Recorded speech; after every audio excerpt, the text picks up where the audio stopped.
விசிகாவுடைய ஆஃபீஸுக்கு கடைசியாக எப்போ ஒரு சிஎம் போனார்? அவர் வீட்டுக்கே போய் பார்த்துருக்காரு விஜய் அவர்கள். வேளச்சேரி ரெசிடென்ஸ்க்கு போய் பார்த்துருக்காரு. ஸோ அப்போ இதெல்லாம் வந்து ஒரு ஒரு ஒரு முதல்வர் வந்து புதுசாக செட் பண்ணுற ஸ்டாண்டர்ட்ஸ். நான் வந்து இந்த மாதிரி ஒரு தோழமை கட்சிகளை வந்துட்டு சும்மா எனக்கு சப்போர்ட் கொடுக்கறதுக்கும் நம்பர்ஸ் கவுண்ட் காட்டுறதுக்கும் ஏதாவது ஒன்றா வந்து இறங்கி போய் போராட்டம் பண்ணுங்கப்பா அப்படின்னு அனுப்பிச்சு விட்டுட்டு நான் அப்படியே இந்த ஒரு இடத்துல சிம்மாசனம் மாதிரி உட்காந்துட்டு இருப்பேன் அப்படின்ற அந்த ஒரு விஷயத்தை வந்து பிரேக் பண்ணுறாரு. விஜய் அவர்கள் வந்துட்டு அங்கே ஏதோ பிஸி ஆகுறாரு. அப்புறம் வந்துட்டு 2 பேரும் கையை பிடிச்சி அப்படி தூக்கி நின்னது. அப்போ வந்து நீங்கள் திருமாவளவருடைய முகத்தில் ஒரு மகிழ்ச்சியை பார்க்கணும்.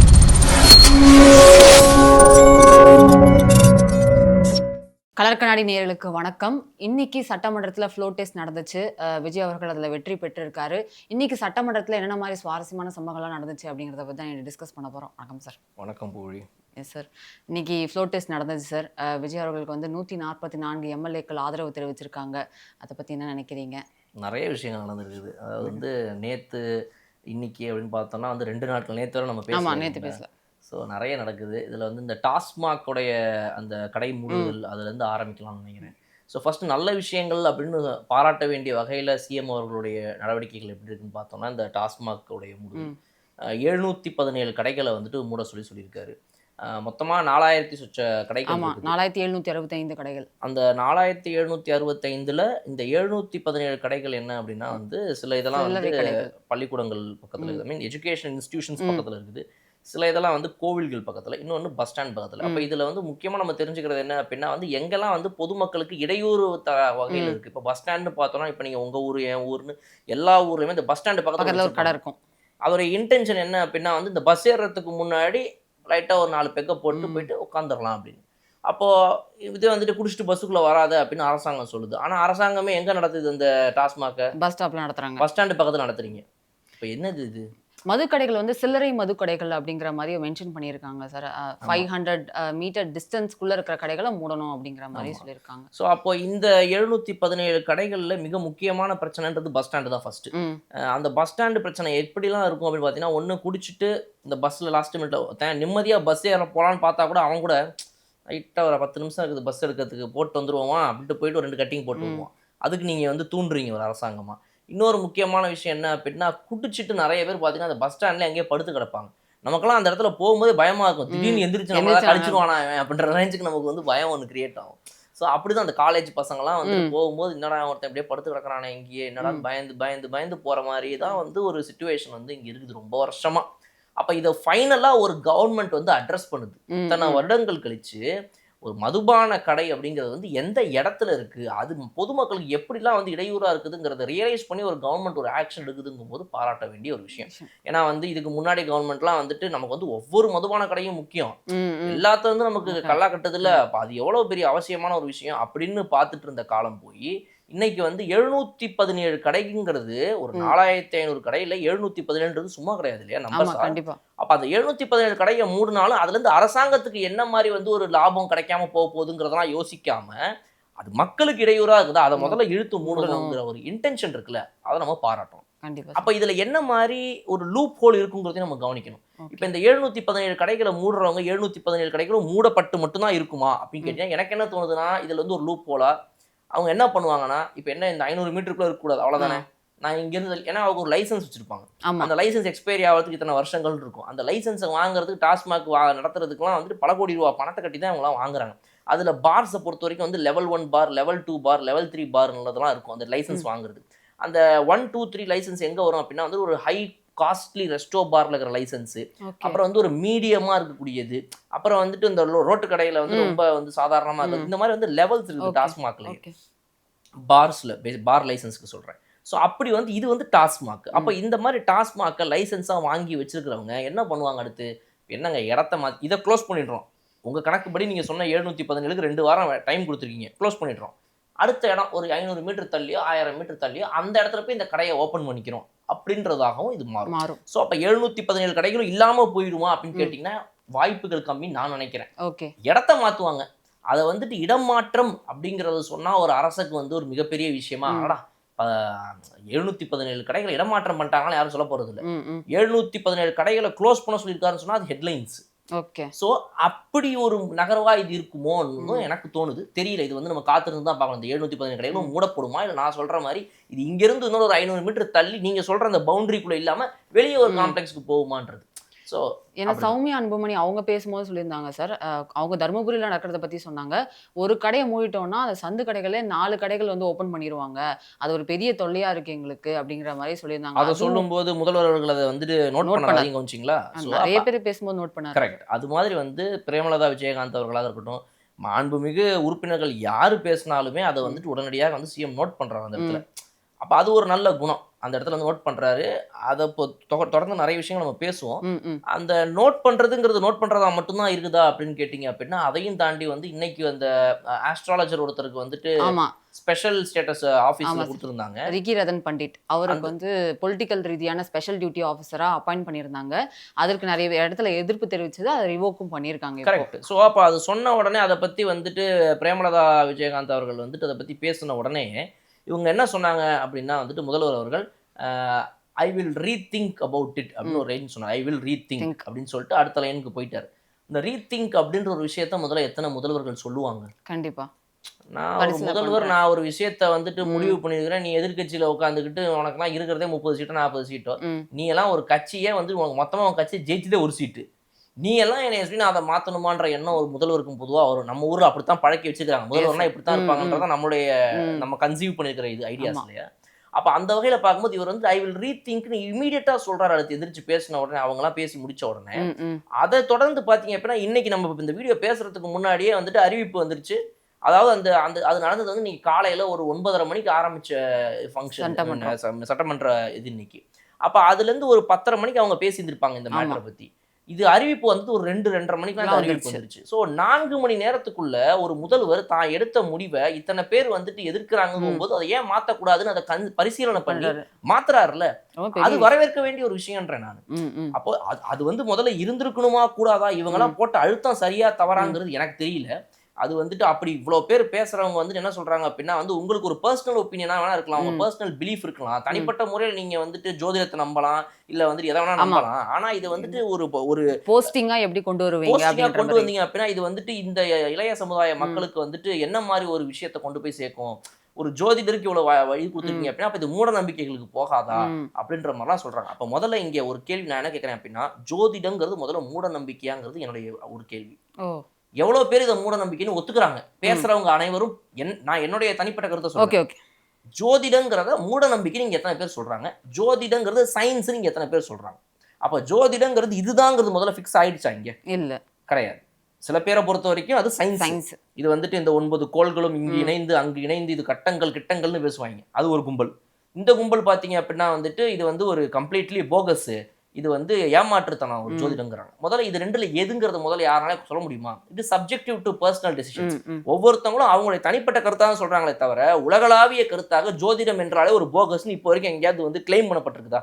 டெசிஷனா குடுக்கப்பட்டிருக்கா? இல்ல. அப்போ அது அவருடைய பிலீஃப்ங்கிறத தாண்டி இங்க இருக்கிற 8 கோடி மக்கள்ல தமிழ்நாட்டுல ம். ஓட்டு போட்ட 4.25 கோடி மக்கள்ல எத்தனை பேர் முதல்ல கடவுள் நம்பிக்கை இருக்கிறவங்களாக இருக்கிறாங்கன்றதும் இருக்குதுல்ல. Yes sir. அப்போ இவ்வளோ பேருக்கு இருக்கக்கூடிய ஒரு விஷயம் தனக்கும் இருக்குது. ம். அதையும் தாண்டி பார்த்தீங்க அப்படின்னா, அத வந்து ஒரு ஸ்பெஷல் ஸ்டேட்டஸ் ஆஃபீஸரா தான் வைக்கிறாரு. ம். அதுக்கு வந்து மரபுலயும் இடம் இருக்குது. இருக்கு. அந்த ரூல்ஸ் படி தான் போறாரு. நீங்க வந்து என்ன பண்றீங்க அப்படின்னா, ரூல்ஸே இல்லாம இல்லாம ஃபாலோ பண்ணத ஒரு பண்றாரு. ரூல்ஸோட ஃபாலோ பண்றாரு. அவ்வளவுதான் வித்தியாசம். ம். ம். நீங்க என்னென்னலாம் பண்ணியிருக்கீங்க இதுக்கு முன்னாடின்றது உங்களுக்கு தெரியும். கண்டிப்பா. இல்லைங்களா? நீங்க ஆ. எத்தன தடவ உங்க வீட்ல பூஜை பண்ணீங்க? பூஜை பண்ணியிருக்கேங்க. எத்தன தடவ வந்துட்டு சிஎம் ஆஃபீஸ்லயே நீங்க வச்சு பூஜை பண்ணியிருக்கீங்க? எத்தன தடவ உங்களுடைய கட்சி ஆஃபீஸ் வச்சு நீங்க பூஜை பண்ணியிருக்கீங்க? உங்க தொகுதியில உலகத்துக்கே தெரியும். ஜெயிக்கணும்னு அங்கேயும் ஒரு பூஜைலாம் நெறைய பண்ணியிருக்காங்க சார். ஆனா இத பத்தி திருமாவர்கள்ட்ட கேட்டிருந்தாங்க நேத்து செய்தி. அதுக்கு வந்து என்ன சொல்றாரு அவர்னா, அது வந்து எந்த மாரி செய்தி, அவரா ஜோசியக்காரரா அப்படிங்கிறத வந்து எனக்கு ஐடியா இல்ல. ஆனா அவர் வந்து தாவேக்கால செய்தி தொடர்பாளரா ஒரு போஸ்டிங்ல இருக்கிறவர் அவரு. அவரு கூடவே ஒரு ஜோசியமும் பார்த்துருக்காரு. அதனால ஒட்டுமொத்தமா அவர் வந்து வந்து அஸ்ட்ராலஜரு. அதனால அவளுக்கு எப்படி குடுக்கலாம் அப்படிங்கிற ஒரு எதிர்ப்ப வைக்கிறது எனக்கு என்னவோ தப்பா படுதுன்னு திருமாவர்களும் சொல்லியிருந்தாரு. கரெக்ட். ஏன்னா ஐயமலாவது சொல்லியிருந்தாரு. அவர பத்தி நெறைய நிறைய இன்ஃபர்மேஷன் வந்துட்டு இருந்துச்சு. அவர் வந்துட்டு ஃபாரின் இன்வெஸ்ட்மெண்ட்ஸ்ல வந்துட்டு நிறைய ஐடியா வச்சிருக்காரு, ஏற்கனவே பண்ணியிருக்காரு. அவர் வந்துட்டு ஒரு பெரிய சட்ட ஆலோசகராகவே இருந்திருக்காரு கட்சிக்கு. இந்த மாதிரி நிறைய விஷயங்கள்ல ஃபினான்ஷியல் சட்ட ஆலோசகர்ல ஃபினான்ஷியலா வந்துட்டு ஆடிட்டிங் இந்த மாதிரி விஷயங்கள்லாம் வந்துட்டு ஆலோசனை கொடுக்கக்கூடிய ஒரு விஷயம். நாலேஜபிளான பர்சன் தான் அப்படின்ற மாதிரி அப்படிப்பட்டவர் இதையும் பண்றாருன்ற மாதிரி சொன்னாங்க. இது வந்து முட்டு கொடுக்கறதுக்காக சொன்னாங்களா இல்ல நிஜமாவா, எது அவருடைய மெயின் ஃபோக்கஸ்ங்கிறது நமக்கு ஆக்சுவலா தெரியாது. ஸோ நான் அதுக்குள்ள கூட போல. நான் சொல்றது என்ன அப்படின்னா, அப்படிப்பட்ட ஒருவரை வைக்கிறதுனால வந்து இது மக்களை வந்து தவறான வழியில வந்து நடைப்படுத்தும் அப்படின்னு சொல்றத வந்து நான் எப்படி பாக்குறேன்னா, அப்ப அரசாங்கம் வந்து இது போன்ற நம்பிக்கைகளுக்கு, கடவுள் நம்பிக்கைகளுக்கு, ஜோதிடங்களுக்குலாம் வந்துட்டு இடமே கொடுக்க கூடாது அப்படின்னு சொன்னா, அப்ப அறநிலையத்துறையினே ஒன்று இருக்கக்கூடாது. கரெக்ட். அரசாங்கம் வந்துட்டு முதல்ல கோவில்களையே வந்து இருக்க விடக்கூடாது இந்த உலகத்துல. தமிழ்நாட்டுல கோவிலே இருக்காதுன்னு சொல்ல முடியுமா? கடவுளே இருக்காதுன்னு சொல்ல முடியுமா? இல்ல வந்துட்டு அரசாங்கம் கிளைம் பண்ணுமா இந்த தமிழ்நாட்டுல வந்துட்டு எந்த கோவில்கள்லையும் எந்த ஒரு சாமியாரும் வந்துட்டு உட்காந்து ஜாதகம் பார்க்க கூடாது, ஜோசியம் பார்க்கக்கூடாது. நீங்க அறநிலையத்துறை கண்ட்ரோல்ல எத்தனை கோவில் வச்சுக்கிறீங்களோ அத்தனை கோவில்கள்லையுமே கூட பல இடங்கள்ல அங்க உள்ள இருக்கிற சாமியார் வந்துட்டு உட்காந்துட்டு வரவங்க போறவங்களுக்குலாம் வந்துட்டு 50 100 வாங்கிட்டு ஜோசியம் பார்த்துட்டு தான் இருக்கிறாரு, ஜாதகம் சொல்லிட்டு தான் இருக்கிறாரு. ஜோசியம் நிறைய விதம் இருக்கு சார். கிளி ஜோசியம் அது இது நிறைய இருக்குது. ஜாதகமே பார்க்கறாங்க. நம்ம ஜாதகத்துக்கு வருவோமே, ஆஸ்ட்ராலஜி பார்க்கறாங்க, ஜாதகம் பார்க்கறாங்க. அது இல்லன்னு மறுக்க முடியுமா தமிழ்நாடு அரசு? சோ இவர் ஒருத்தர் இப்படி அப்பாயிண்ட் பண்ணிட்டாருங்கிறனால இதை வந்துட்டு மூட நம்பிக்கையை விஜய் ஸ்ப்ரெட் பண்ற மாதிரி ஆயிரும், சிஎம் அவர்கள் ஒரு தவறான உதாரணமா இருக்கிறாருன்னு சொல்ற அந்த வாதத்துக்கே முதல்ல நான் வந்து ஒத்துக்க மாட்டேன். பட் இது எல்லாத்தையும் தாண்டி இன்னைக்கு வந்து அவர் அதை ஏத்துக்கிட்டு சரி ஓகே தூக்கிடுவோம் விடு அப்படின்னு சொன்னார். இது எங்க போகுது அப்படின்னா, தமிழக வெற்றி கழகத்துல இக்கு போனப்ப அந்த இக்க வெயிங்க அப்படின்னு பல பேர் சொன்னப்ப உடனடியாக டக்குன்னு வந்துட்டு நான் வச்சதுதான் இக்கு வரும்னு தமிழ்ல இலக்கணம் சொன்னா நான் வைப்பேனா, என் கட்சி பேரை நான் வச்சுட்டேன் அப்படின்லாம் வந்து அந்த ஈகோ பார்க்காம உடனடியா ஓகே ஆமா தவறுன்னு ஒரு ட்வீட்டை போட்டு மாத்தி விட்ட கட்சியில இருந்து ஆரம்பிச்சு இன்னைக்கு வந்துட்டு ஒருத்தருடைய பொசிஷன் வரைக்கும் வந்து தன்னை எல்லா விதங்கள்லையும் மாத்திக்கிறதுக்கு ஷேப்பன் பண்ணிக்கிறதுக்கு ரெடியா இருக்கிற ஒரு முதல்வர்ன்றது இந்த ஒரு 4-5 நாட்கள நமக்கு புரிஞ்ச விஷயம். அது வரைக்கும் நல்லது. Okay sir. இன்னைக்கு சட்டமன்றத்தில் ஒரு சில இடங்களில் சலசலப்பு ஏற்பட்டது. அதில் முக்கியமான வந்து அமமுக எம்எல்ஏ அதெல்லாம் நீக்கிட்டாங்க அவரை. இப்போ அவர் இண்டிபெண்டண்டாக செயல்பட போறாரு காமராஜ் அவர்கள். உதயநிதி அவர்கள் பேசும்போதும் கூட எழுந்து நின்று அவரை இந்த மாதிரி என்ன சொல்லாதீங்க அப்படின்ற மாதிரிலாம் சொல்லியிருந்தாரு. அவரோட செயல்பாடுகள் இதுக்கு மேலே எப்படி சார் இருக்கும்? காமராஜ் அவர்களோட செயல்பாடுகள். காமராஜ் அவர்களை பொறுத்த வரைக்கும் அவர் வந்து இவ்வளோ துணிவா பேசுவாரு, இவ்வளோ போட்டு அடி நடிப்பாருலாம் யாருமே இதுக்கு மாதிரி எதிர்பார்த்துருக்க மாட்டாங்க. ஏன்னா வந்துட்டு இப்பதான் வந்துட்டு இங்க வந்து சைன் போட்ட மாதிரி ஃபுட்டேஜ் வந்துச்சு கார்ல உட்காந்து தாவேக்கா கிட்ட.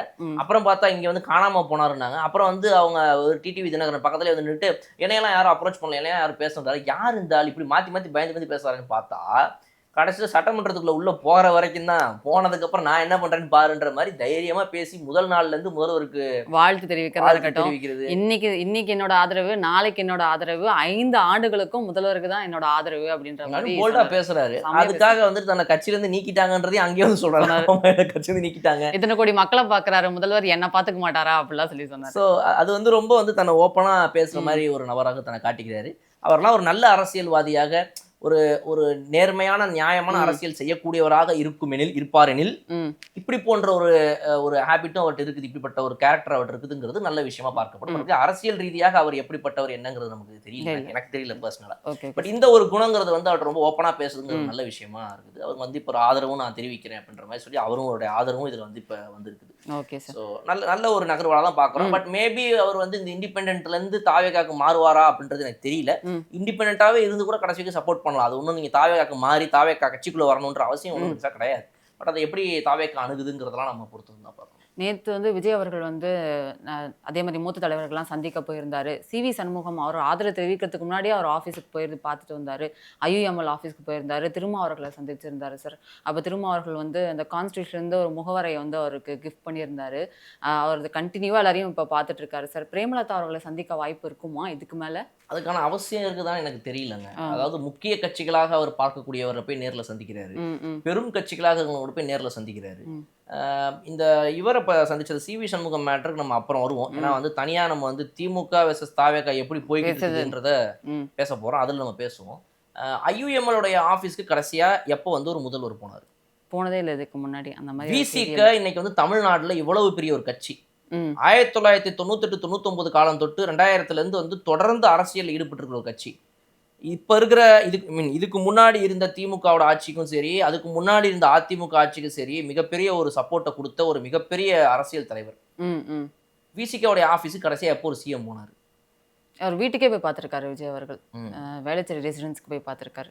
ஸோ அப்போ இதெல்லாம் வந்து ஒரு ஒரு ஒரு முதல்வர் வந்து புதுசாக செட் பண்ணுற ஸ்டாண்டர்ட்ஸ். நான் வந்து இந்த மாதிரி ஒரு தோழமை கட்சிகளை வந்துட்டு சும்மா எனக்கு சப்போர்ட் கொடுக்கறதுக்கும் நம்பர்ஸ் கவுண்ட் காட்டுறதுக்கும் ஏதாவது ஒன்றா வந்து இறங்கி போய் போராட்டம் பண்ணுங்கப்பா அப்படின்னு அடிச்சு அனுப்பிச்சு விட்டுக்கு நான் அப்படியே இந்த ஒரு இடத்துல சிம்மாசனம் மாதிரி உட்காந்துட்டு இருப்பேன் அப்படின்ற அந்த ஒரு விஷயத்தை வந்து பிரேக் பண்ணுறாரு இன்னைக்கு அவர். ஒரு முதல்வராக வந்துட்டு நான் வந்து எல்லா கட்சிகளுக்கும் வந்துட்டு அவங்கள நேரில் போய் சந்திப்பேன், அவங்களுக்கு ஒரு மரியாதை கொடுப்பேன், அவங்கள வந்து நான் மரியாதையாக நடத்துவேன், அவங்களும் நானும் ஈக்குவலு. ஸோ அவங்க வந்து எத்தனை சீட்டு நான் எத்தனை சீட்டு அதெல்லாம் இல்லை, என்னோட தோழமை கட்சி மரியாதை நிமித்தமாக நேரில் போய் சந்திப்பேன் அப்படின்னு அவர் பண்ணுற விஷயங்கள் ஒவ்வொன்றுமே வந்து வரவேற்கத்தக்க வேண்டிய விஷயத்தில் வகையில் தான் இருக்குது. ஸோ அப்போ அன்றைக்கி அங்கே போய் அவர் வந்துட்டு விசிகாவுடைய தலைவரை நேரில் பார்த்தப்ப வெளியே வந்து அவங்க 2 பேரும் இந்த கையை தூக்குனப்ப அதை வச்சு அவர்கள் சொல்கிறாரு அப்போ தூக்க போகிறாரு. விஜய் அவர்கள் வந்துட்டு அங்கே ஏதோ பிஸி ஆகுறாரு. அப்புறம் வந்துட்டு 2 பேரும் கையை பிடிச்சி அப்படி தூக்கி நின்னது. அப்போ வந்து நீங்கள் திருமாவர்களுடைய முகத்தில் ஒரு மகிழ்ச்சியை பார்க்கணும். அதாவது எனக்கு எப்படி அது தோணுச்சு அப்படின்னா, அவர் இன்னைக்கு திமுக கூட்டணியில் வந்து தொடரலாம், இவங்களுக்கு வெளியிருந்து ஆதரவு தெரிவிக்கலாம், ஆனால் இந்த முடிவு மாறும் அப்படின்றதுல எனக்கு நேற்று அந்த மீட்டிங்க்கு அப்புறம் எனக்கு தோணுச்சு. அவருடைய முகத்தில் வந்து அந்த சிரிப்பு எனக்கு தோணுது என்ன அப்படின்னா, இது மாறும், இவங்க வந்து அப்படியே இருக்க மாட்டாங்க. ஒருவேளை நம்ம திமுக விட்டுட்டு இந்த நாள் பக்கம் போயிடலாம் போல இருக்கே, நல்லா தயார் இருக்காரு, இன்னும் வேற என்னமோ நினைச்சோம், பழகி பார்த்தா பாலா இருக்காரப்பா அப்படின்ற மாதிரி எனக்கு தெரிஞ்சு வந்து நான் அன்னைக்கே சொன்னேன், இவங்க கொஞ்சம் டைம் கொடுத்து அவங்களும் கொஞ்சம் டைம் எடுத்து இந்த பேச்சுவார்த்தையில மாறும்னு நான் சொன்னேன். அது மாதிரி தான் நான் இப்பவும் சொல்றேன். எனக்கு தெரிஞ்சு இது வந்து திருமாவர்கள் உள்ளேயே வந்து ஆதரவு கொடுப்பாரோ, அது எத்தனை நாட்கள்ல எத்தனை வாரங்கள்ன்றது எனக்கு தெரியாது. மேபி அடுத்த முறை வந்து சட்டசபை நாள் அறிவிக்கப்படும் போது அன்னைக்கே வந்து கூட அந்த கேப்ல இது நடக்கலாமோ எனக்கு தோணுது. பிகாஸ் டிஎம்கேவை பற்றி வரக்கூடிய தவறான விஷயங்கள்லாம் இப்போ வெளியே வர ஆரம்பிச்சிருக்குது. இந்த சி வி சண்முகம் மேட்ரு அதுலாம் வரனால இது எங்கே வேணா கேமாக மாறலாம் அப்படின்ற மாதிரி எனக்கு தோணுது. ஸோ திருமாவளவர்களுக்கு வந்து ஒரு பெரிய மரியாதையை இவர் செஞ்சது வந்துட்டு வரவேற்கத்தக்க வேண்டிய விஷயம். விஜய் அவர்கள் கால்குலேட்டிவாக தான் பண்ணுறாரு எல்லாத்தையுமே. எதுவுமே வந்து சும்மா, அதாவது அவருடைய நேர்மையான ஒரு எண்ணத்தோட பண்ணுறாரு, அது அவருடைய கேரக்டர். பட் அதை தாண்டி அதில் எல்லாத்துலேயுமே ஒரு பொலிட்டிக்கல் கால்குலேஷன் இருக்கு. கண்டிப்பாக. ஏன்னா நம்ம இப்படிப்பட்ட ஒரு அரசியல் தலைவரை நம்ம நேரில் போய் மதித்து அவரோட டைம் ஸ்பெண்ட் பண்ணால் அதுக்கு நம்ம கட்சிக்கு நம்மளுடைய ஆட்சிக்கு ஏதாவது ஒரு பலன் இருக்கும்ல. அந்த பலனை எதிர்பார்த்து பண்ணலை, ஆனால் நான் என்னுடைய நேச்சுரலாக எனக்கு என்ன தோணுதோ அதை நான் பண்ணுறேன். பட் அதில் ஒரு பலன் கண்டிப்பாக இருக்கும், அது நல்லது தான். அது வந்து தவறாக நான் வந்து மிஸ்யூஸ் பண்ணிட்டு ஒரு பலன் எதிர்பார்க்கல, அவங்களுக்கான ரெஸ்பெக்டை கொடுக்குறேன். அதில் கட்சிக்கு ஒரு நல்ல பலன் வந்துச்சுன்னா நல்லது தானே.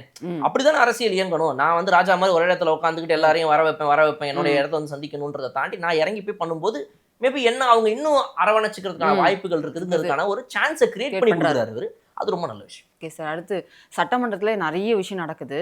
அதை வந்து சபாநாயகராக இருக்க ஜேசிடி பிரபாகர் அவர் தான் வந்து இதெல்லாம் நல்லா இது பண்ணி பார்த்துக்கணும். அப்படி இருக்கும்போது ஆம் இல்லை அந்த ஆதரவு வாக்கெடுப்பு நடக்கும்போது ஆம் இல்லை அப்படி தானே கேட்கணும். ஏன் வந்து எதிர்கட்சிக்கெலாம் இல்லை அப்படின்னு சொல்கிறவங்களுக்குலாம் ஏன் பேச டைம் கொடுக்குறீங்க அப்படின்ற மாதிரி இபிஎஸ் அவர்கள் கேட்டு அது ஒரு இது வாக்குவாதமாக மாறி. அவர் வந்து என்ன கேட்டார் அப்படின்னா, தாவேக்கா வந்துட்டு தாவேக்காவுடைய இப்போ ஆதரவு தெரிவிக்கும் கட்சிகள்லாம் ஆமா நாங்க ஆதரவு தெரிவிக்கிறோம்னு சொல்லாம, ஆமா நாங்க ஆதரவு தெரிவிக்கிறோம், ஏன்னா கடந்த 4 நாட்கள்ல இவர் வந்து இதெல்லாம் பண்ணிருக்காரு, இப்ப கூட பாருங்க டாஸ்மாக மூடி இருக்காரு, இது மாதிரிலாம் எதுக்கு இதெல்லாம் வந்து பாராட்டி பேசிட்டு இருக்காங்க, இவங்க அதெல்லாம் பேசக்கூடாதுன்ற மாதிரி இபிஎஸ் சொன்னாரு. அதுக்குதான் வந்துட்டு சபாநாயகர் என்ன சொல்றாரு அப்படின்னா வந்துட்டு, இல்லைங்க நான் வந்துட்டு அவங்கள மட்டும் வந்துட்டு விளக்கமா சொல்ல போறது கிடையாது, உங்களையும் நான் விளக்கமா சொல்ல விட தான் போறேன். அது வந்துட்டு ஆம் என்று சொல்பவர்களும் சரி இல்லைன்னு சொல்றவங்களும் சரி 2 பேருக்கும் சான்ஸ் உண்டு. 2 பேருமே எனக்கு ஏன் ஆமா ஏன் இல்லை அதை விளக்கமா சொல்லுங்க. இதுக்கு முன்னாடி மேபி அதை ஃபார்வர்ட் பண்ணாம இருந்திருக்கலாம். அப்போ வந்து இதுக்கு முன்னாடி நடந்த சட்டமன்றங்கள்ல வந்துட்டு அது மாதிரி ஒரு பழக்கம் இல்லாம இருந்திருக்கலாம். பட் ஆனா இது மரபுல உண்டு, இந்த மாதிரி இதுக்கு முன்னாடி தான் நடந்திருக்கு, அதனால நான் இதுக்கு இப்ப வாய்ப்பு கொடுக்குறேன், இதுக்கு முன்னாடி நடக்கலன்றதுக்காக நான் பண்ணாமலாம் இருக்க முடியாது, என்னுடைய இதுல நான் வந்து கொடுக்குறேன், இது என்னோட டிஸ்கிரிப்ஷனரி பவர்ல வருது, நான் விடுறேன், அவங்க எல்லாரும் விளக்கமா சொல்லிட்டு நீங்க கூட சொல்லுங்கன்ற. அப்புறமா இபிஎஸ் அப்படியே ரைட்டு சார் ஓகே இதுக்கு மேலே ஒரு பாயிண்டா பேசுற அப்பல படிச்சால தான் வச்சிருக்காங்க போல, இவங்க சும்மா கிடையாது அப்படின்ற மாதிரி உடனே வந்து அவங்க கட்சியிலேருந்து போனவர். ஆமா, உடனே வந்துட்டு அந்த இடத்துல அவர் வந்து சரி ரைட் விடுங்க அடுத்த பாயிண்ட்டுக்கு வரேன் அப்படின்ற மாதிரி வந்து நெக்ஸ்ட் விஷயத்துக்கு போயிட்டார். ஸோ விஜய் அவர்கள்கிட்ட வந்து ஒரு சூப்பரான ஸ்மார்ட்டான ஒரு பொலிட்டிக்கல் தாட் ப்ராசஸ் இருக்குது. அவர் என்ன பண்ணுறாரு அப்படின்னா, நீங்கள் நல்லா கவனிங்க, இன்னைக்கு இந்த இடத்துல வந்துட்டு தாவேக்கா இப்படி நிற்கிது அப்படின்னா விஜய் அவர்கள்ன்ற ஒரு வார்த்தை, விஜய் அவர்கள்ன்ற அந்த ஒரு 5 எழுத்து தான் வந்துட்டு அந்த ஒரு VIJAY தான் இந்த வேலையை பண்ணிருக்கு நம்ம சொல்கிறோம். அது ஒரு மேஜிக்கல் வேர்டு மாதிரி மாறிடுது, அதான் ரைட்டு. ஆனால் நீங்கள் கன்ஸ்ட்ரக்ஷனை பாருங்க, நிறைய பேர் வந்துட்டு என்னென்னலாம் சொன்னாங்க அப்படின்னா, இதில் வந்து உள்கட்டமைப்பே இல்லை, பூத் லெவல் ஏஜென்ட் இருக்காங்களா, இது இருக்கா அது இருக்கா, என்ன பண்ண முடியும்னாலும் கேட்டாங்களா. நீங்கள் அவருடைய இந்த பார்ட்டி கன்ஸ்ட்ரக்ஷன் நல்லா பாருங்க. ஏடிஎம்கேல இருந்து வந்த செங்கோட்டை இது வரைக்கும் அந்த கட்சிக்கு எவ்வளவு யூஸ்ஃபுல்லாக இருந்திருக்காருன்றதை நீங்கள் பாருங்க. இப்போ ஏடிஎம்கேல இருந்து வந்த அவர் ஏடிஎம்கேல இன்னைக்கு CV சண்முகம் முதற்கொண்டு இத்தனை நபர்கள் உள்ள வந்ததுக்கு காரணம் கூட மாஸ்டர் மைண்ட் பேக் எண்ட்ல செங்கோட்டையன் வந்து செங்கோட்டையன் இருக்காரு, இவரோட ஒரு பேச்சுவார்த்தை அவங்க வரணும்னு இன்ட்ரெஸ்ட் தெரிவிச்சிருந்திருப்பாங்க. செங்கோட்டையன் அவர்கள் வந்து ஒரு பிரிட்ஜா இருந்திருப்பாரு. ஒரு பாலம் தேவைப்படுதுல உங்களுக்கு அந்த கட்சிக்கு இந்த கட்சிக்கும். ஏன் வந்துட்டு பாஜக வந்து நயனார் நாகேந்திரன் அவர்களை தேர்ந்தெடுத்துச்சு? ஏன்னா அவர் முன்னாள் அதிமுக காரர். அதிமுகவும் பாஜகவும் மீண்டும் ஒரு பெரிய கேப்புக்கு அப்புறமா இப்ப திரும்ப சேரப்போகுது. 2024 பிரிஞ்சு போயிட்டோம் நம்ம. இந்த எலெக்ஷனுக்கு திரும்ப சேரணும். அப்ப நமக்கு வந்து நயனார் நாகேந்திரன் இப்ப தேவைப்படுறா. ஏன்னா அவர் ஏடிஎம்கே பிஜேபி ரெண்டு அரவணைச்சு போறார். அந்த பிரிட்ஜ் தேவைப்படுதுல. அது மாதிரி இன்னைக்கு ஏடிஎம்கேக்கான ஒரு பிரிட்ஜா இவர் வச்சிருக்கிறாரு. அடுத்து நீங்க ஜேசிடி பிரபாகர் அவர்களை பாருங்க. ஒரு நல்ல மூத்த அரசியல்வாதி, எம்ஜிஆர் காலத்துல இருந்து இருந்த ஒருத்தர், அவரை உள்ள கொண்டு வந்து இங்க உட்கார வச்சு அவருக்கு சபாநாயகர் பதவியை கொடுக்குறாரு. யார் யாருக்கெல்லாம் என்னென்ன முக்கியத்துவம் கொடுக்குறாரு. இப்ப இன்னைக்கு வந்துட்டு நீங்க ஜேசிடி பிரபாகர் இல்ல அப்படின்னா சபாநாயகரா யாரை உட்கார வச்சிருந்திருப்பீங்க? செங்கோட்டையனும் இல்ல, ஜேசிடி பிரபாகரும் இல்ல, யாரை உட்கார கூப்பா கிருஷ்ணன் ஒருத்தர் உள்ள வந்தாரு, அவரும் யாருமே இந்த சீனியர் யாரையுமே உள்ள கொண்டு வர முடியாம ஒரு யங் பொலிட்டிஷியன்ஸை மட்டும் வச்சே நடத்த முடியுமா அப்படின்னா பிராக்டிக்கலா அவர் யோசிச்சு பார்த்து நமக்கு ஒரு சீனியருங்க 10 பேர் இருந்தா நிறைய விஷயங்களுக்கு வந்து இது யூஸ் ஆகுன்றதை யோசிச்சிருந்திருக்காரு. அவங்களா இன்ட்ரெஸ்ட் காட்டி உள்ள வந்தவங்க இதுல சில பேர், இல்ல இவங்க பேச்சுவார்த்தை நடத்தி கூட உள்ள வர வச்சிருந்திருக்கலாம் பேக் எண்ட்ல. பட் அதெல்லாம் தாண்டி இவர்களால நடக்கக்கூடிய யூஸ் என்னன்றதை நீங்க நல்லா பாருங்க. அது கவனிக்கணும் நிறைய பேர். செங்கோட்டையன் உள்ள வந்து ரொம்ப யூஸ்ஃபுல்லா இருக்குது இந்த இடத்துல, ரைட்டுங்களா? ஒரு தலைமை செயலகத்துக்கு விஜய் அவர்கள் வந்து பதவி ஏற்கிறதுக்கு முன்னாடி நாள் அங்க போயிட்டு என்னெல்லாம் பார்க்கணுன்றத போய் நேர்ல பார்த்துருந்தாரு. So experienced people are also needed for a political party. அதாவது வந்து நான் வந்த 3 வருஷத்துக்குள்ள 2 வருஷம் கம்ப்ளீட் ஆயிட்டு 2.5 வருஷத்துல நான் வந்து ஆட்சிக்கு வந்துட்டேங்கிறத நிறைய பேர் பேசுறீங்க, ரைட்டு. பட் ஆனா அதை நான் வெறும் இந்த யங் பொலிட்டிஷியன்ஸை மட்டுமே வச்சு பண்ணேனா அப்படின்னா இல்ல. என்கிட்ட வந்துட்டு ஒரு ஆட்டோக்காரரை கூட நான் எம்எல்ஏ ஆக்கியிருக்கிறேன், என் டிரைவருடைய பையனை நான் எம்எல்ஏ ஆக்கியிருக்கிறேன். அதே நேரத்தில் ஒரு டாக்டரையும் கொண்டு வரேன், ஒரு பொலிட்டிக்கல் ஸ்ட்ராட்டஜிஸ்ட்டை உள்ள கொண்டு வரேன், ஒரு யூடியூபரா இருந்த ஒரு நல்லா படிச்ச எஜுகேட்டட் மேன் அந்த ராஜ்மோகனை கொண்டு வரேன், இன்னொரு சைடு வந்துட்டு ஒரு செங்கோட்டையனை உள்ள கொண்டு வரேன், ஜேசிடி பிரபாகரை உள்ள கொண்டு வரேன். இதோடைய கட்டமைப்பு பாருங்களேன், இதோடைய ஐடியாவே வந்துட்டு ப்ராப்பரா யோசிச்சு ஸ்கெட்சு போட்டு அடிச்ச ஒரு அடி மாதிரி தான் இது இருக்குது. ஸோ அப்போ எல்லா இடங்கள்லையும் அவங்களுக்கு அது யூஸ் ஆகுது. ஜேசிடி பிரபாகர், செங்கோட்டையன், இவங்கெல்லாம் இந்த பக்கம், ஆதவர்ஜுனா போன்றவர் விசிக திமுக இந்த சைட்ல இருந்து வந்தவர். இன்னைக்கு விசிகாவோட வந்து கடைசி நிமிஷம் வரைக்கும் ஒரு பேச்சுவார்த்தை நடத்துறதுக்கு அவருடைய இது வந்து பயன்படுது. ஸோ இது மாதிரி ஒரு ஸ்மார்ட்டான விஷயங்களை அவர் பண்ணது இன்னைக்கு அவருக்கு ரொம்ப ஸ்மூத்தான ஒரு கவர்னன்ஸ்க்கு வந்துட்டு ஹெல்ப்ஃபுல்லாக இருக்குது. கண்டிப்பாக அதில் வந்துட்டு துணை சபாநாயகராக வந்துட்டு ஒரு இளம் வயது ஒருத்தரை வந்து நிப்பாட்டி வச்சிருக்காங்க. ஸோ அதுவும் வந்து ஒரு நல்ல விஷயம். அவர் இன்னைக்கு வந்து கற்றுக்குவார், அதுலேருந்து அந்த கவர்னன்ஸோட அப்படியே அவர் வந்து க்ரோ ஆகிட்டே போயிட்டு இருப்பார். சொல்லி இது வந்து ஒரு ப்ராப்பரான கன்ஸ்ட்ரக்ஷன். இது இந்த கட்சியை பார்த்தாடா ஒரு 2 வருஷத்துக்கு முன்னாடியோ ஒரு வருஷத்துக்கு முன்னாடி வரைக்கும் 6 மாசத்துக்கு முன்னாடி வரைக்கும் இதுல ஒண்ணுமே இல்லை, கட்டமைப்பே இல்லை, நம்ம இந்த கட்சியோட சொன்னோம் அப்படின்னு இவங்களாம் யோசிக்கிற மாதிரி தான் இருக்கு. கண்டிப்பா. ஸோ அது வந்து பாராட்ட வேண்டிய விஷயம். இப்போ எதிர்க்கட்சி தலைவர் உதயநிதி ஸ்டாலின் அவர்கள் பேசும்போது நிறைய விமர்சனங்கள் வச்சாங்க சார். இப்போ இருக்க தாவே அரசு மேலே அவங்க வெளிநடப்பும் பண்ணிட்டாங்க. சோஃபா அரசியல் பேசினாங்க, குதிரை பேரம்னு பேசினாங்க, நிறைய விஷயங்கள் கணக்கெல்லாம் நிறைய பேசினாங்க சார். அதை பற்றி என்ன நினைக்கிறீங்க? ஒரே ஒரு ட்வீட் டோட்டலாக போட்டு முடிச்சிட்டாரு. இப்போ நம்ம பேச ஆரம்பிக்கிறது ஒரு 20 நிமிஷம் ஒருத்தர் ட்வீட் போட்டார். அந்த ட்வீட்டை படிக்கிறதுக்கு ஒரு 20 நிமிஷம் ஆச்சு. என்ன போது போய்கிட்டே இருக்குன்ற மாதிரி. அதாவது உதயநிதி அவர்கள் என்னென்னலாம் சொன்னாரோ எல்லாத்துக்கும் point to point, word to word அவர் என்னென்ன வார்த்தைகள்லாம் நக்கலா பயன்படுத்தினாரோ அந்த வார்த்தைகளை அதை விட இன்னும் டபுள் நக்கலா பயன்படுத்தி அதையே திமுக போட்டு அடிச்சுட்டாரு.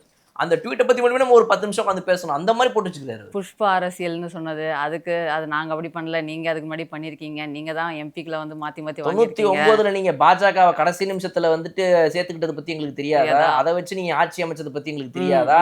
மந்திரிகளுக்காக போய் நீங்க நின்னது எங்களுக்கு தெரியாதா? மக்களுக்கு தெரியாதான்னு கேட்டு விட்டாரு.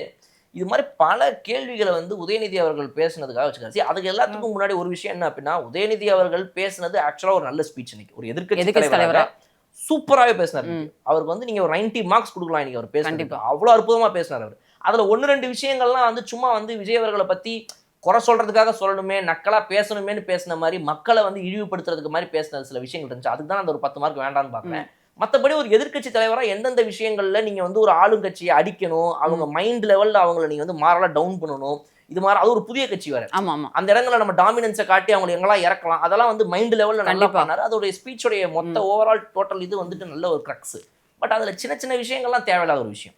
அது வந்து ஒரு 34% சொல்றது வந்து ஒரு முட்டாள்தனமான ஒரு விஷயம். அதுக்கு வந்து ஒரு ட்வீட்ல ரிப்ளை போட்டாரு. ஸோ அந்த மாதிரி நிறைய விஷயங்கள் வந்து தேவையில்லாத எனக்கு பட்டுச்சு. மற்றபடி டோட்டலாக வந்து ஒரு நல்ல. ஆனால் விஜய் அவர்கள் வந்து அதுக்கு உடனே ரிப்ளை பண்ணியிருந்தா செம்மையா இருந்திருக்கும் அப்படிங்கிறத பற்றி தான். நிஜமா இந்த ட்வீட் இப்போ போட்டார்ல, இந்த ட்வீட்டில் இப்போ போட்டதெல்லாம் அதுலேருந்து ஒரு 20% மட்டும் அங்கேயே பேசியிருந்தாருன்னா பாட்டே கிளப்பி இருந்திருக்கும். ஐயோ என்னடா இப்படி பதில போட்டாரேன்னு. அது நீங்க ஆக்சுவலா நீங்க பாத்தீங்க அப்படின்னா விஜய் அவர்கள் வந்து கொஞ்சம் ஒரு மாதிரி டவுனாவே தான் இருந்தாரு. ஆமா, இன்னைக்கு ரொம்ப டவுனா இருந்தாரு. அந்த ஆப்போசிட்ல இருக்கிறவங்க எல்லாம் அவரை பத்தி அந்த அந்த பண்டிட் மேட்டர்ல பேசினது அவர் வந்து என்ன அவரை குறை சொல்றதை வந்து அவரால் ஒரு மாதிரி எல்லாரும் முன்னாடி சொல்லும்போது அவர் ரியாக்ட் பண்றா என்னன்றது தெரியல. கொஞ்சம் ஒரு மாதிரி பேலன்ஸ்டா இல்லாத கொஞ்சம் கடுப்பா அந்த மாதிரி இருந்துச்சு, கோவமா அந்த மாதிரி இருந்துச்சு இன்னைக்கு. அதெல்லாம் தாண்டி கொஞ்சம் அப்போ பேசும்போதும் கூட ரொம்ப சைலண்டா அப்படியே ஷார்ப்பா எல்லாத்தையும் படிக்க வேண்டியது மட்டும் படிச்சுட்டு கிளம்பிட்டாரு. அந்த இடங்கள்ல வந்து ஒரு நக்கலோட சேர்ந்து நேத்து எப்படி ஒரு கதை சொன்னார்ல, ஆமா ஆமா, இது வந்து சபாநாயகருக்கான ஒரு கதையை கதை சொன்னாரு. சொன்னார்ல, அந்த மாதிரி ஏதாவது ஒரு சின்னதா ஒண்ணு போட்டோ இல்ல இந்த டேட்டாவெல்லாம் வச்சு இப்படி ஒரு ட்வீட்டை ரெடி பண்ணி ஒண்ணு போடுறதுக்கு கொஞ்சம் டைம் எடுக்கும். பட் அதை வந்து அதுல இருந்து ஒரு 20% மட்டும் சொல்லியிருந்தாருன்னா கூட சிம்பிள் பாயிண்ட். அந்த 34% இருக்குல்ல, அதுக்கு அங்கேயே எந்திரிச்சு அவர் சொன்ன அந்த பதில்கள்ல பிரேமலதா விஜயகாந்த் அவர்களுக்கு வந்துட்டு ஐ வில் இது ரீதிங்க் சொன்னது, அது மாதிரி இதுக்கு ஒரு பதில் அங்கேயே போட்டுருந்துருக்கலாம். என்னன்னா உதயநிதி அவர்கள் அங்க இல்ல, கிளம்பிட்டாரு. அவர் கட்சியோட சேர்ந்து அவங்க வந்து வெளிநடப்பு பண்ணிட்டாங்க. அது ஒரு மூவ். ஸோ அதனால அவர் இல்லாதனால பதில் சொல்லலையா அப்படின்னு கேட்டீங்கன்னா அது சொல்லியிருந்திருக்கலாம். ஓகே, வெளிநடப்பு செஞ்சுட்டாங்க, இருந்தாலும் நான் அவங்க கொஞ்சம் சொல்லணும்னு நினைக்கிறேன்னு சொல்லிட்டு அது போய் சேர்ந்துட போகுது. மீடியா மூலமா எல்லாரும் மூலமாவும் நேரடியாக வந்து சேர்ந்துட போகுது. அவங்களுக்கு என்னடா போனதுக்கு அப்புறம் போட்டு அடிச்சிட்டாப்ல ஒரு நம்மள அப்படின்னு சொல்லி அவர் நினைப்பார்ல, அது பண்ணியிருந்திருக்கலாம்னு நினைக்கிறேன். அது கொஞ்சம் டைம் எடுத்துட்டாரு. பட் விஜய் அவர்கள் வந்துட்டு இன்னைக்கு அந்த இதெல்லாம் வந்து ரீதிங்க் பண்ணேன்னு சொல்லி அதை ரீதிங்க்கும் பண்ணி ஒரு டெசிஷனை மாத்திக்கிட்டதுல இருந்து ஆரம்பிச்சு எல்லாமே வரவேற்கத்தக்க. அவங்க கடந்த ஆட்சியில பண்ண நிறைய திட்டங்களை திருப்பியும் கண்டினியூ பண்றோம் அப்படிங்கிற ஒரு ரிப்ளை தான் அவர்கிட்ட இருந்து வந்துச்சு. ஆமா, ஏன்னா அன்னைக்கு வந்துட்டு அப்படிதான் அவர் வந்துட்டு என்னதான் வந்துட்டு நம்மலாம் வந்து லயோலா காலேஜ்ல நீங்களும் நானும் நம்மலாம் ஒரே இதுல படிச்சிருந்தாலும் கூட அப்படி ஒரு சிரிப்பை கிரியேட் பண்ணிட்டு அதுக்கப்புறமா எதிர்கட்சி தலைவர் அரசியல்ன்ற இந்த இதுல வந்துட்டு நாங்க தான் சீனியரு, அதனால எங்களுடைய எக்ஸ்பீரியன்ஸை நாங்க ஷேர் பண்ணிப்போம் எப்போ வேணாலும், அதை நீங்களும் ஏத்துக்கணும் அப்படின்னு சொல்லி சொல்லியிருந்தாரு. அதுக்குதான் விஜய் அவர்கள் எந்திரிச்சு நின்றுட்டு சொன்னாரு, இந்த இடத்துல எல்லாருமே சமம்ட்டு. இங்கே அப்படி பார்த்தாரு, சொல்ற வரைக்கும் இப்படி பண்ணிட்டு இந்த சட்டசபையில அனைவரும் சமம் அப்படின்னு சொல்லி சொன்னாரு. அப்புறம் உடனே அந்த இடத்துல உதயநிதி அவர்கள் என்ன ரியாக்ஷன் கொடுத்தாருன்றது நான் பார்க்காம போயிட்டேன், ஆன்லைன்ல வரல, எங்கேயும் பார்த்து தான் சந்தோஷப்பட்டிருப்பேன். ஸோ அது சமன்ற ஒரு விஷயம் இருக்குது இல்லை, அதை வந்து எல்லா இடங்களையும் காட்டுறாரு, எல்லாருக்கும் ஒரு உரிமை கொடுக்கும்போது. இதுதான் முதல் முறையா இத்தனை வருடங்களுக்கு பிறகு, ரொம்ப கடைசியா எப்பயோ ஏதோ ஒரு வருஷம் பேர் சொன்னாங்க, இத்தனை வருஷம் கழிச்சு இப்பதான் வந்து இந்த திமுக ஆட்சிலாம் இதெல்லாம் இல்லாததுக்கு அப்புறமா ஒரு எதிர்கட்சி எதனால இந்த கட்சியை முதல்வர் வந்துட்டு முதல்வர் ஆகுவதற்கு எதிர்ப்பு தெரிவிக்குது, அந்த எதிர்ப்புக்கு காரணம் என்ன அப்படின்றத அவங்க சொல்றதெல்லாம் லைவ்ல போட்டது தானாமா இந்த திமுக ஆட்சி தான். ஆமா ஆமா சார், சொல்லியிருந்தாங்க. கடந்த ஆட்சியில வந்து சட்டமன்றம் நடக்கும் போதெல்லாம் ஆளுங்கட்சியை மட்டும் தான் ஃபோக்கஸ் பண்ணுவாங்க, எதிர்கட்சியில பேசுறதெல்லாம் பெருசா.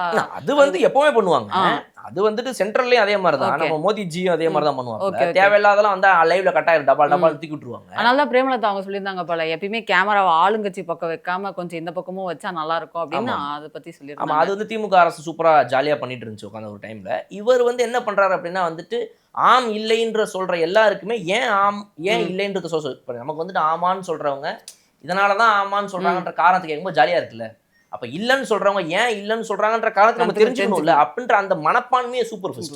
ரெண்டுத்தையும் கேட்டு தெரிஞ்சுக்கிறாரு. அது வந்து வெல்கமிங்கான ஒரு விஷயம். ஆனா அது வந்து இதுக்கு முன்னாடி இந்த திமுக ஆட்சியெல்லாம் இல்ல, அது இப்ப திரும்ப வந்திருக்குது போது வந்துட்டு வரவேற்கத்தக்க வேண்டிய ஒரு விஷயம். ஸோ இது மாதிரி ஓவராலா பார்க்கும்போது இந்த அசம்பிளில இன்னைக்கு நடந்த இந்த ஆக்டிவிட்டிஸ் இது எல்லாமே வந்துட்டு ரொம்ப ஒரு பிளசண்டா ஓரளவுக்கு இருந்தாலும் கூட இந்த விஜய் அவர்களுடைய பதிலடி மட்டும் அங்கேயே இருந்திருக்கும் இந்த ட்வீட்டுக்கு பதிலா அப்படின்னு எதிர்பார்த்தேன். இன்னும் நிறைய விஷயங்கள் பேசலாம் சார் அடுத்தடுத்த வீடியோ. நன்றி.